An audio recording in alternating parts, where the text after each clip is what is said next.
aprang si nali tumpan nili channel kelang bang bang pidon pan tami kardom pa jaglo nili pini nali tumpan video naiwan pi lage lens ahin sinangwan pilo la unboxing la bang so lens lage 50 mm la pena dor bang ke mo video jut po rang rang mate ke jut po sin nili yang than ni pan nali tumpan to tang te pang cheng na lens bang la lo ho la theklong gadi 50 mm aperture 1.8 STM lalu lapen ke lasu lens impu pe prang sabsu chithanam chom sinang labang so lens ke nam ke 2 months dulu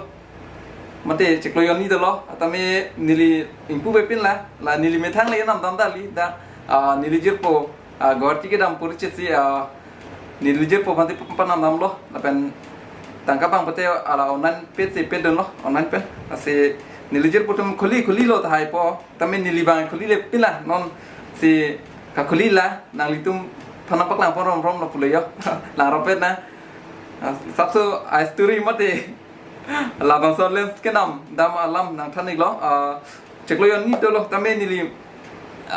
long ta nang le der che lo jir putum si patwe lo tame nili long nirting nang le rok pen tame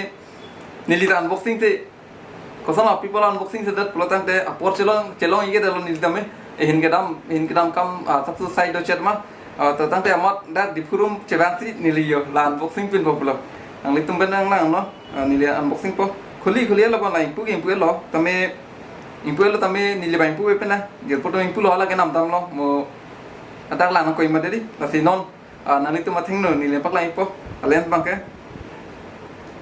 an camera knowledge ke kom mar di sabsu picture de thai de ho paklam po tamio dalo ador mukha bang mo video kijut ahosi nang than po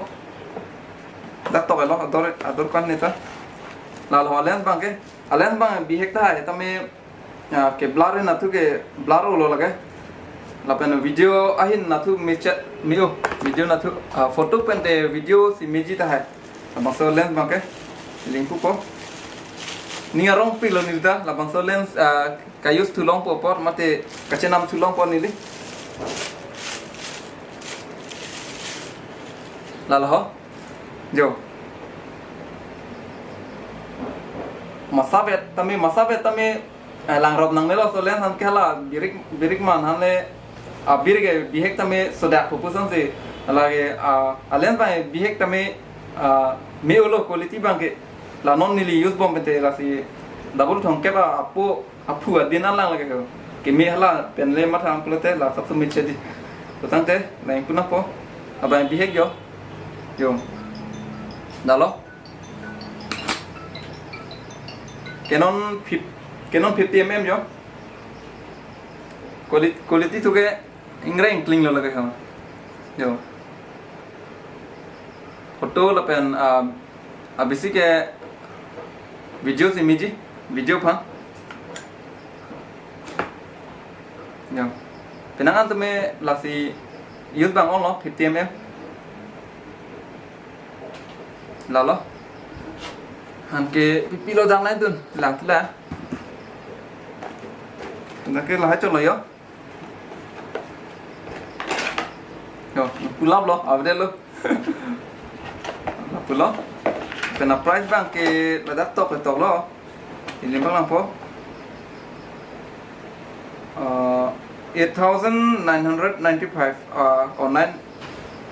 lagi offline lo online lang pute kan ni sini ta offline ke pan lo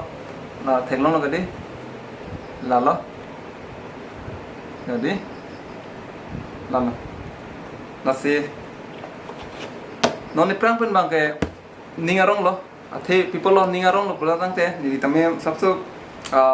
video quality bang sabsu mechet po masih ningarong da mela lo music video selami tame quality bang mechet po lalo monami putang te nami tumta lalle nami no ador me zoom hek lo laga 9000 velo 9000 akha lo 5 rupees velo ke asilo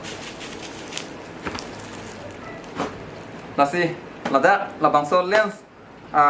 abang ini ta use de lang po quality kan mema pu lama ni nili bang use long lord le lang ma pan chini ikeda lo tame nili video upload ik bombi prang na se quality kan me ma kenali tung long thel lo po na se la pon chalo kadok ka be man ta tumi thak me